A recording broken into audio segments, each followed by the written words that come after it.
Screen पे जो भी स्टॉक्स आपको दिख रहे हैं इन सबका प्राइस एक्शन डिस्कस करने वाले हैं। कुछ इंपॉर्टेंट पॉइंट्स मैं आपको बताने वाला हूँ, तो वीडियो को पूरा सुनना। एंड अगर आप चैनल पे नए हो तो चैनल को सब्सक्राइब कर लीजिएगा और वीडियो को लाइक कर दीजिएगा।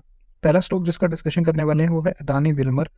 काफ़ी इंटरेस्टिंग पैटर्न बन रहा है अदानी विल्मर के चार्ट पे। अगर हम ध्यान से देखें तो इसमें पहले स्टॉक ने कॉन्टीन्यूसली एक रैली दिखाई एंड वहाँ से फिर जब स्टॉक नीचे आ रहा तो अपने जो ये प्रीवियस हाई है इसको पार करने में स्टॉक को काफ़ी स्ट्रगल करना पड़ रहा है, राइट। एंड अगर हम इस स्ट्रक्चर को ध्यान से देखें तो अगर इसको हम एक टॉप मान लें तो हम कह सकते हैं कि स्टॉक ने एक तरीके का डबल टॉप पैटर्न भी बना दिया है, जो कि एक बियरिश पैटर्न माना जाता है। साथ में अगर मैं एक आपको ये सपोर्ट दिखाऊं तो इस सपोर्ट का भी स्टॉक ने ब्रेक डाउन कर दिया है।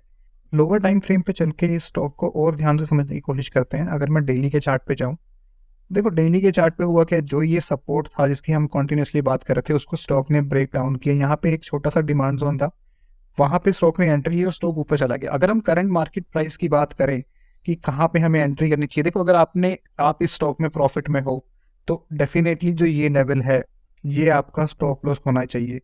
अगर आप इस स्टॉक में नई पोजीशन बनाने की सोच रहे हो तो आपको वेट करना है 680 के लेवल का क्रॉस होने का। एक ये छोटा सा रेजिस्टेंस है 720 के आसपास, तो यहाँ पे अगर आप बहुत शॉर्ट टर्म में खेल रहे हो तो आप यहाँ एक प्रॉफिट बुक कर सकते हो एंड जब नीचे आए तो दोबारा आप एंट्री ले सकते हो। लेकिन ओवरऑल जो इसका स्ट्रक्चर है मुझे बियरिश लग रहा है। मैं इसके अंदर एग्रेसिव एंट्री बनाने की सलाह नहीं दूंगा, क्योंकि अगर मैं इसका फ्यूचर प्राइस एक्शन डिस्कस करूं कि क्या एक्सपेक्टेशन अभी के लिए लग रही है इसमें, तो उसे समझने के लिए मैं आपको दोबारा एक बार वीकली के चार्ट पे ही लेके चलता हूँ। देखो यहाँ पे स्टॉक ना लगातार रेजिस्टेंस फेस कर रहा है, तो एक बड़ी पॉसिबिलिटी है कि जो ये कैंडल है अभी के लिए ये स्टॉक में नीचे आ जाए। तो इसके अंदर बाइंग, फ्रेश बाइंग बहुत ही कॉन्शियसली करनी होगी आपको। और अगर आप प्रॉफिट में है तो देखो, अगर निकल सकते हो तो निकल जाओ। ओवरऑल स्ट्रक्चर अभी के लिए मुझे इसका नेगेटिव लग रहा है। सेकंड स्टॉक जिसकी बात करने वाले हैं उसका नाम है LIC, life insurance corporation of India. हम सबको पता है आईपीओ होने के बाद इस स्टॉक में क्या हुआ था। इसके ऊपर मैंने एक डिटेल में वीडियो भी बनाई है कि क्यों LIC, हमें पहले से ही पता था कि LIC का जो स्टॉक है वो वहीं से आईपीओ के बाद एकदम नीचे ही गिरने वाला है। अगर आप चाहें तो चैनल पे जाके ट्रेडिंग साइकोलॉजी और न्यूज़ बेस्ड ट्रेडिंग के नाम से एक वीडियो है, वो वीडियो चेक कर लीजिएगा, आपको समझ में आ जाएगा कि इतना शार्प जो सेल ऑफ आया है despite the stock being a fundamentally strong company, आपको अच्छे से समझ में आ जाएगा। अगर हम करंट स्ट्रक्चर देखें LIC का, तो LIC अभी के लिए एक बुलिश स्ट्रक्चर दिखा रहा है। स्टॉक कॉन्टिन्यूसली स्ट्रेंथ दिखा रहा है अगर हम वीकली टाइम फ्रेम की बात करें। एंड इस स्टॉक पे अगर डेली के चार्ट पे लेके चलूँ तो स्टॉक यहाँ भी सॉलिड दिख रहा है। मैं आपको एक लेवल बता देता हूँ, अगर आप इस स्टॉक में बने हुए हैं तो इसको स्टॉप लॉस रखिएगा अपना, राइट। ये आपका डेफिनेटली एक स्टॉप लॉस होना चाहिए। और फ्रेश एंट्री आप दो सिनेरियो पे कर सकते हैं। अगर तो स्टॉक इस लेवल पे आपको दोबारा दिख जाए, यहाँ से हल्का सा सेल ऑफ आता है, यहाँ पे आप स्टॉक मिलता है, या फिर इस लेवल को स्टॉक क्रॉस कर दे, दोनों केसेस में बाइंग की जा सकती है। स्टॉप लॉस सेम रहेगा। इन जो ये कंपनी है जो रिसेंटली लिस्ट हुई है इसमें हम बड़ा स्टॉप लॉस नहीं लेके चलते हैं। एंड स्टॉप लॉस हमेशा आपके सिस्टम में होना ही चाहिए। मैं टारगेट और बता देता हूँ आपको स्टॉक का। देखो जो टारगेट है स्टॉक का वो सीधा सीधा यहाँ से स्टॉक ऊपर निकलता है तो ये लेवल आपको दोबारा देखने को मिल जाएंगे 820 के लेवल के आसपास। 820 के पास आके स्टॉक देखते हैं क्या पैटर्न बनाएगा। हो सकता है थोड़ा बहुत नीचे डाउन मूव दिखाए, लेकिन 820 का टारगेट यहाँ से अभी सीधा सीधा खुल सकता है, जो कि रफली 90 to 100 पॉइंट्स का टारगेट है। थर्ड स्टॉक जिसकी बात करने वाले हैं वो है KPI की टेक्नोलॉजी। KPI की टेक्नोलॉजी में अगर हम ध्यान से देखें तो कुछ कुछ अदानी विल्मर जैसा पैटर्न बन रहा है। इसमें भी यहाँ पे एक टॉप लगा चुका है स्टॉक, और दूसरा टॉप अगर हम इसको माने तो ये हो सकता है कि ये बेरिश पैटर्न कंटिन्यू कर जाए। लेकिन अभी के लिए हमें इसमें दोनों ही सिनेरियो बन सकते हैं, बुलिश भी और बेरिश भी। फ्रेश बाइंग जो हमें करनी है वो इस लेवल तक क्रॉस होते के बाद करनी है, जो 750 का लेवल है। इसके ऊपर स्टॉक जाएगा तो आप इसमें एंट्री बना सकते हो, लेकिन इस स्टॉक में भी स्टॉप लॉस आपके सिस्टम में हमेशा होना चाहिए।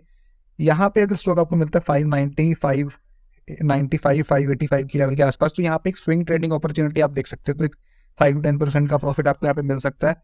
डेली चार्ट पर जाके ही मैं आपको इसकी पिक्चर समझाने की कोशिश करता हूँ क्या हमें कुछ अगर इंपॉर्टेंट प्राइस पॉइंट दिख रहा है। देखो जो ये लेवल है डेली के चार्ट पे, ये जो मैं 585, 595 की बात कर रहा हूँ, यहाँ पे जब भी प्राइस अगर इन फ्यूचर कभी आती है तो एक अपमूव दिखेगा। लेकिन वो अपमूव आपको सिर्फ स्विंग ट्रेड के लिए ही प्लान करना है इनिशियली।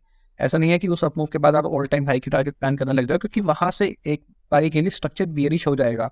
फिर हम ट्रेंड कन्फर्मेशन की हेल्प लेंगे फर्दर प्राइस एक्शन डिसाइड करने के लिए। तो केपीआई टेक्नोलॉजी अच्छा दिख रहा है ओवरऑल, बट बस हमें स्टॉप लॉस लगा के रखना है, अगर ब्रेकडाउन होता तो हमें स्टॉक से निकल जाना है। नेक्स्ट स्टॉक है delta core. Delta core weekly के टाइम फ्रेम पे काफ़ी लंबे कंसोलिडेशन में चला गया है। अगर हम ध्यान से देखें तो लगभग 4 महीने से स्टॉक एक ही रेंज में ट्रेड कर रहा है। हल्का सा स्टॉक ने ब्रेक डाउन भी दिखाया जब सेलिंग आई है, लेकिन ओवरऑल मैं इसकी अगर बड़ी पिक्चर की बात करूँ तो स्टॉक मुझे ये बुलिश लग रहा है। मैं इसको आपको डेली के टाइम फ्रेम पे लेके चलता हूँ। देखो डेली के टाइम फ्रेम पे स्टॉक ने अच्छा सपोर्ट लिया, इसको मैं बिल्कुल जूम आउट कर दूँ तो एकदम ये जो है कंसोलिडेशन वो 20 मूविंग एवरेज के ऊपर चल रहा है और अब ब्रेक डाउन किया, लेकिन स्टॉक में क्विक रिकवरी आई है। तो मेरे को ये स्टॉक अच्छा लग रहा है ओवरऑल, एंड हो सकता है इस स्टॉक में आने वाले टाइम में आपको 280 के आसपास के लेवल्स देखने को मिल जाए। इस स्टॉक में अगर मैं स्टॉप लॉस की बात करूं तो स्टॉप लॉस आपका सीधा सीधा ये हो जाएगा, इस लेवल के नीचे आपको स्टॉप लॉस रखना है। जो अग्रेसिव खेल रहा है, अगर कोई कंजर्वेटिव है तो वो इसके नीचे भी स्टॉप लॉस रख सकता है, लेकिन इसमें एक फ्रेश पोजीशन देखी जा सकती है। स्टॉक जो डेल्टा कॉर्प है मुझे अच्छा लग रहा है अभी के लिए। अगला जो स्टॉक है वो है TTML। इस तरह के स्टॉक में मैं आपको सबसे पहले एक ज़रूरी चीज़ दिखाना चाहता हूँ। मैं डेली के टाइम फ्रेम पे जा रहा हूँ। देखो इस स्टॉक में हुआ क्या, अगर हम यहाँ देखें, लगातार अपर सर्किट लगाता स्टॉक ऊपर गया, फिर लोअर सर्किट लगाता हुआ स्टॉक नीचे आया, मतलब कि एकदम खतरे की घंटी। यानी कि बिल्कुल जो ब्लाइंड खेलते हैं वो ही स्टॉक में इन्वेस्ट करें, ऐसा हमें डेली का टाइम फ्रेम दिखा रहा है। देखो दोस्तों मैं एक चीज़ बताता हूँ, हमेशा जब भी ऐसा स्टॉक हो जो अपर सर्किट या लोअर सर्किट ही लगाता है सिर्फ, तो उससे बेटर ये रहता है कि आप थोड़ा उस स्टॉक से दूर हो जाएं अगर आप एक रिस्पॉन्सिबल इन्वेस्टर हैं। अगर आपको थोड़ा गैम्बलिंग पॉइंट ऑफ व्यू से स्टॉक के बारे में खेलना तो आप खेल सकते हैं, लेकिन मैं फिर भी इस बारे में इसके करंट मार्केट वैसे स्ट्रक्चर बताता हूँ आपको।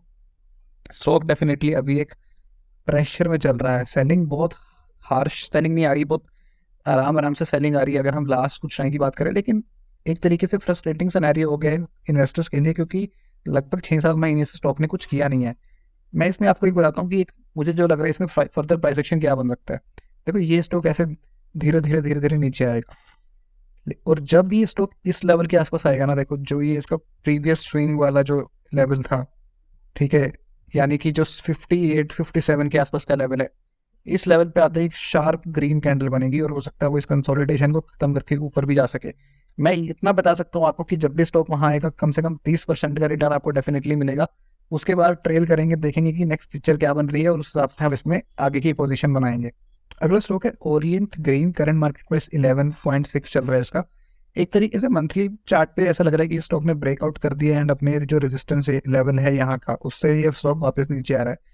इस स्टॉक में अच्छी बात एक ये है कि हमें क्लियर कट अपने स्टॉप लॉस पता है, तो अगर आप रिस्की ट्रेडर हैं तो आप इसमें डेफिनेटली एक एंट्री बना सकते हैं। अगर आप काफ़ी कंजर्वेटिव खेलना चाहते हैं तो आप 10.4 के आसपास का एक स्टॉप लॉस रख सकते हैं, और अगर आप थोड़ा एग्रेसिव जाना चाहते हैं तो ये लगभग 8.7-8.8 के आसपास का एक स्टॉप लॉस रखे इसके अंदर बाइंग पोजीशंस बनाई जा सकती हैं। देखो ये पहली स्टॉक टाइप है, तो चला जाए तो कहीं भी चला जाए और ना जाए तो जीरो हो जाए, तो उस हिसाब से आपको वो माइंडसेट बना के रखना है कि ये स्टॉक में आपका कैपिटल लिमिटेड ही हो।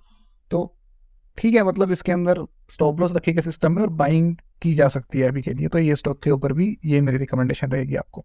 अगला स्टॉक है पेटीएम। 1950 का स्टॉक अब सिर्फ 530 रुपये के आसपास ट्रेड कर रहा है, और अगर इसकी हम करंट मार्केट प्राइस से बात करें तो अभी भी स्ट्रक्चर इसका बहुत वीक लग रहा है। वीकली के चार्ट पे मैं आपको लेके चलता हूँ वो समझाने के लिए। देखो ऑल टाइम लो तो इस स्टॉक ने बनाया ही है। ज़्यादा से ज़्यादा अगर ये प्राइस एक्शन अच्छा भी बन गया है यहाँ से बुलिश भी, तो मैं भी तब भी इस स्टॉक को 650 के ऊपर जाता हुआ नहीं देख रहा अभी के लिए। तो आप इसके अंदर पोजीशन बहुत लिमिटेड रखिए। अगर आप स्विंग ट्रेडर हैं तो बहुत छोटी क्वांटिटी में आप एक स्विंग ट्रेड प्लान करिए उसके अंदर, लेकिन मेरी स्टॉक के ऊपर बिल्कुल भी बाय रिकमेंडेशन नहीं है। मुझे अभी भी वीक लग रहा है। मुझे लग रहा है कि 535 इसका प्राइस है, हो सकता है कि हमें आने वाले टाइम में 300 के लेवल्स पे भी ये देखने को मिल जाए। नाइका फिर से वही एक स्टॉक है जो रिटेलर्स को ट्रैप करने के लिए ही बनाया गया था। बहुत नीचे तक स्टॉक आ चुका है, अपने ऑल टाइम लो के लेवल्स टेस्ट कर रहा है।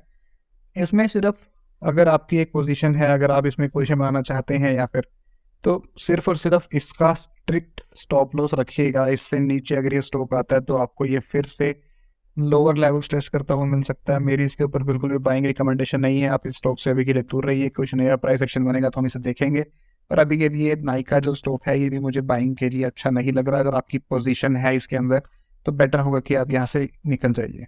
नेक्स्ट स्टॉक है जो हमारी लिस्ट का वो है जाइडूस। काफ़ी अच्छा पैटर्न बन रहा है इसका। करंट मार्केट प्राइस पे स्टॉक लगातार ऊपर जाता रहा था, फिर अब नीचे भी आया है। इसके अंदर वीकली के चार्ट पे काफी अच्छा स्ट्रक्चर बन रहा है। स्टॉक ने कंसोलिडेट करते करते 20 मूविंग एवरेज के ऊपर प्राइस एक्शन बनाना शुरू किया और अभी स्टॉक में ऐसा लग रहा है कि स्ट्रेंथ है। तो डेफिनेटली इसके ऊपर एक बाइंग रिकमेंडेशन हो सकती है। आप इसके अंदर एक पोजीशन बना सकते हैं। आपका जो पहला टारगेट रहेगा शॉर्ट टर्म के लिए, अल्ट्रा शॉर्ट टर्म के लिए, वो रहेगा 480 के आसपास का। यहाँ पे स्टॉक एक बार ब्रेक लेगा, यहाँ तक जाके हल्का सा उसके नीचे एंड उसके बाद आपको ये ऊपर के टारगेट इसमें देखने को मिल सकते हैं। तो जाइडस लाइफ साइंस जो स्टॉक है ये अभी के लिए बाइंग के लिए करंट मार्केट प्राइस पे भी ठीक लग रहा है। लास्ट स्टॉक जो इस लिस्ट का है उसका नाम है जोमेटो। काफ़ी लोगों का फेवरेट स्टॉक है ये, मुझे नहीं पता क्यों, लेकिन अगर आपने जोमेटो में इन्वेस्ट किया है तो मेरे पास अभी के लिए आपके लिए कोई अच्छी न्यूज़ नहीं है। स्ट्रक्चर बहुत ही बियरिश है। जोमेटो अगर आने वाले टाइम में ऊपर गया भी तो ये जो लेवल है 78 80 वाला, ये इसका बहुत स्ट्रॉन्ग रेजिस्टेंस है और इसको आराम से ये ऊपर जाने देगा नहीं। फंडामेंटली भी कंपनी में कुछ है नहीं, प्रॉफिट है नहीं कंपनी में, तो इस तरह के स्टॉक से भी डेफिनेटली आपको दूर ही रहना चाहिए। वीकली के चार्ट पे देख लेते हैं अगर कुछ दिख रहा है हमें। अभी के लिए साफ पता लग रहा है कि स्टॉक प्रेशर में है। वीकली का चार्ट भी बियरिश ही है, काइंड ऑफ नीचे ही लग रहा है कि यहाँ से स्टॉक आएगा। डेली के चार्ट में भी कोई जान है नहीं, तो जोमेटो से दूर रही है अभी के लिए। आई होप आपको ये वीडियो अच्छा लगा होगा। ऐसे ही बहुत सारे प्राइस एक्शन वीडियोस चैनल पर ऑलरेडी अवेलेबल है और मैं कोशिश करूंगा कि इस वीडियो की एंड स्क्रीन पे आपको उन वीडियोस के लिंक मिल जाएं। तब तक के लिए आप मेरे साथ जुड़े रहिएगा। मैं मिलता हूँ आपसे अगले वीडियो में। चैनल को सब्सक्राइब करना मत भूलिएगा।